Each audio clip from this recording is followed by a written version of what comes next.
En tête du premier régiment étranger, voici la musique de la Légion étrangère, suivie de deux compagnies du premier régiment étranger qui compte aujourd'hui également dans ses rangs la deuxième compagnie du deuxième régiment étranger d'infanterie. De part et d'autre de la place d'armes, ils honorent de leur présence les drapeaux des amicales des anciens de la Légion étrangère et des anciens combattants de la région. Les délégations de l'institution des Invalides de la Légion étrangère de Piloubier et de la Maison du Légionnaire d'Oriol. La prise d'armes commémorant le 152e anniversaire du combat de Cambronne sera présidée par le général d'armée Pierre Devilliers, chef d'état-major des armées. Il sera accompagné des autorités suivantes. M. Vincent Berton, directeur de cabinet et représentant M. Cadeau, préfet de la région Provence-Alpes-Côte d'Azur. M. Michel Vauzel, président du conseil régional de Provence-Alpes-Côte d'Azur et député de la 16e circonscription des Bouches-du-Rhône. M. Guy Tessier, député de la 6e circonscription des Bouches-du-Rhône, président de la communauté urbaine Marseille-Provence Métropole, membre de la commission des affaires étrangères et du groupe d'études Industrie-Défense de l'Assemblée nationale. M. Bernard de Flessel, député de la 9e circonscription des Bouches-du-Rhône et membre de la commission de la Défense nationale. M. Stéphane Ravier, sénateur des Bouches-du-Rhône. Mme Martine Vassal, présidente du conseil départemental. M. Gérard Gazet, maire d'Aubagne. Mme Sylvia Barthélémy, présidente de la communauté d'agglomération des Pays d'Aubagne et de l'Étoile. Le général Bradshaw, adjoint au commandement suprême des forces de l'OTAN en Europe. Le général de corps d'armée Arnaud Sainte-Claire-de-Ville, commandant les forces terrestres et représentant le général d'armée Bosser, chef d'état-major de l'armée de terre. Le général de corps d'armée Pierre Chavancy, gouverneur militaire de Lyon.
Pour la cérémonie du 152e anniversaire du combat de Cameroun, lieutenant-colonel de Busini, commandant second, à vos ordres, colonel.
page de notre histoire.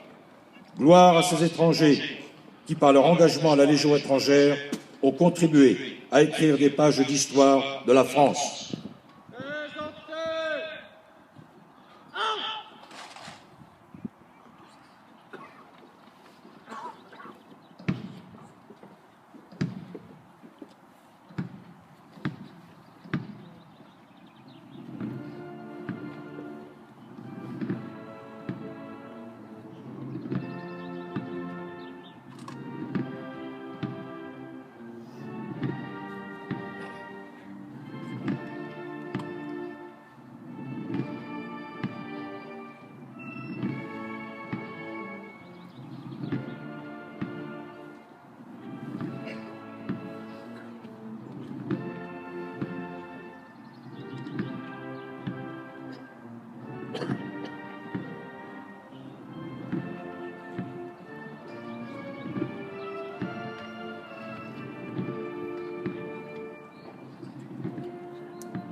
Sous vos applaudissements, le 152e anniversaire du combat de Cameron.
Bonjour à toutes et à tous, ici Piero San Giorgio. Je suis aujourd'hui, le 30 avril 2015, vous l'aurez deviné, à la journée de commémoration de Cameron à la Légion étrangère, ici à Aubagne en France. Alors j'étais invité par des amis et des lecteurs, lectrices de mes livres et j'avais promis que j'allais venir. Pas en 2014, c'était pas possible, mais en 2015 c'est fait. Alors voilà, je ne vais pas vous embêter longtemps. Effectivement, là, vous voyez derrière moi la kermesse, il y a l'orchestre, l'excellent orchestre de la Légion qui joue du 1er régiment étranger d'infanterie. Et simplement, je voulais vous faire deux, trois remarques. Tout d'abord, c'est une commémoration, comme à chaque année, c'est la première fois que j'y assiste, qui est touchante. Touchante parce qu'elle nous plonge dans l'histoire, mais elle nous plonge aussi dans l'histoire d'un sacrifice. Le sacrifice de soldats qui, pour l'honneur de leur unité, de leur patrie, se sacrifient jusqu'au dernier. Alors évidemment, après on peut se demander qu'est-ce que faisait la France au Mexique, mais ça, à la limite, peu importe. La question intéressante que l'on peut relever dans la Légion étrangère, c'est que c'est une famille. C'est une famille où chaque légionnaire, lorsqu'il est accueilli, lorsqu'il donne de son corps et de son esprit et potentiellement sa vie pour cette unité, pour la Légion et donc également pour la France, il rentre dans une famille pour toujours. Et cette famille va toujours s'occuper de lui. Et quelle que soit son origine, ses croyances, son passé, cette famille va l'accueillir et va le prendre pour ce qu'il est et pour ce qu'il a à donner, pour ce qu'il a à donner éventuellement en sacrifice. Cet échange finalement, ce don de soi, ce devoir qu'ont les légionnaires, donc les individus qui participent à cette grande famille, et aussi le devoir qu'a la famille envers eux. Et donc ça nous rappelle ce que devrait être normalement une société bien comprise, une nation, un organisme, un groupe. Et pour nous autres qui nous préparons à des temps difficiles, lorsque l'on travaille le lien social, c'est aussi recréer ce genre d'organisation à une autre échelle bien sûr, mais simplement une échelle où on ne va pas aider n'importe qui, n'importe quoi. Nous n'allons pas donner des droits à n'importe qui et n'importe quoi. Nous allons le faire parce qu'il y a des devoirs qui sont attachés à ces droits. Et ces devoirs peuvent aller jusqu'au sacrifice, bien entendu. Et la plupart des gens sont prêts à se sacrifier pour l'appartenance à un groupe qui vous redonne en échange des choses importantes, comme l'appartenance, justement le fait qu'on va s'occuper de vous, même lorsque vous serez âgé, ou qu'on va s'occuper de votre famille si vous devez mourir au combat, par exemple. Et donc, ce qui est intéressant, c'est qu'on voit dans la Légion, c'est un microcosme de ce qu'aurait dû rester, ce qu'aurait dû être la France, c'est-à-dire un pays ou une nation où, quelle que soit votre origine, quelle que soit votre appartenance, à partir du moment où vous faites votre devoir, vous êtes accueilli comme un frère, vous êtes accueilli comme un membre à part entière. Aujourd'hui, c'est fini. Vous voulez des droits, mais vous n'avez aucun devoir, vous ne faites rien. Et évidemment, les gens ne se sentent pas liés et ne se sentent pas solidaires. Et donc, ça part en vrille, ça part en n'importe quoi. Et donc ça, c'est une première leçon très importante à retenir de la Légion, à mon avis. La deuxième leçon, c'est, à part le fait qu'il y a des très jolies filles, et visiblement les femmes aiment les légionnaires, les jolies femmes aiment les légionnaires, ça, on le remarque en se baladant dans la foule. Mais bon, ça c'est moi, ça c'est l'œil du mal qui observe. Non, la deuxième leçon intéressante, c'est que justement Cameron nous apprend que 60 légionnaires, ou un peu plus, 70 peut-être, se sont battus contre 2000 soldats ennemis. Ils ont donné le sacrifice maximum pour atteindre leur mission. Et ça, c'est une leçon pour nous autres qui nous préparons. Se préparer, ça veut aussi dire envisager un certain sacrifice, voire un sacrifice ultime pour les gens que nous essayons de protéger, nos familles, nos enfants, nos proches, nos amis. Et donc, réfléchissons sur ce que ça veut dire la notion de sacrifice, car dans les unités d'élite des armées, cette notion, elle est fortement présente, évidemment. Et donc, c'est une notion qu'il faut se rappeler et qu'il faut bien en saisir la profondeur et l'importance.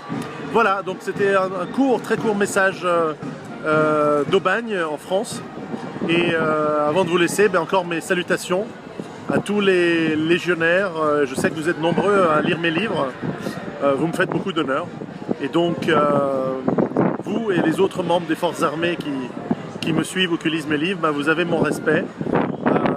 Nous avons beaucoup de choses à partager, beaucoup de choses à échanger, beaucoup de choses à apprendre les uns des autres, parce que les années qui vont venir vont être difficiles et nous avons besoin de nous constituer encore de métiers, encore de compétences, encore de philosophie. Et vous en avez déjà un et c'est bien. Les frères, la fratrie d'armes, c'est une fratrie importante. À très bientôt. Ciao.